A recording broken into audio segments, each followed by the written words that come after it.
আজকে কিন্তু বাবা বাজার থেকে ইলিশ মাছ এনেছিল। তো মা ভেবেছিল পরশুদিনকে করবে, তো আজকেই করে নিল। আমার পরশুদিনকে ওই বাড়ি চলে যাওয়ার কথা আছে। তার মধ্যে কিছুটা মাছ কিন্তু ভাজাও আছে। তো দুপুরবেলায় আজকে হচ্ছে উচ্ছে আলু ভাজা আর মায়ের হাতের তৈরি কী বলবো, ইলিশ মাছ ভাজাতেই ভাত খেয়ে নিয়েছিলাম। দেখবে এটা আমাদের সবার ক্ষেত্রেই হয়তো হয়, হয়তো বললে ভুল হবে, এটা হয় যে মায়ের হাতের রান্না কিন্তু সবচেয়ে ভালো লাগে। সে যত বড় রেস্টুরেন্টই হোক না কেন, তাই না? একটা আলাদা ভালোবাসা থাকে, তাই না?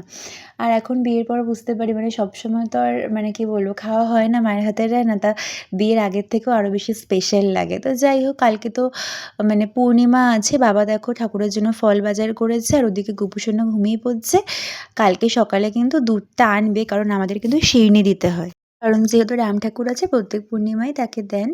আর হচ্ছে কালকে থেকে বাবা সকালে দুধটা নিয়ে আসবে। আর ওদিকে তো বাবা ওই ফল, সুজি যা যা লাগে আর কি, ফুল টুল সব নিয়ে এসছে। তো এটুকুই ছিল তোমাদের সঙ্গে শেয়ার করা। টাটা।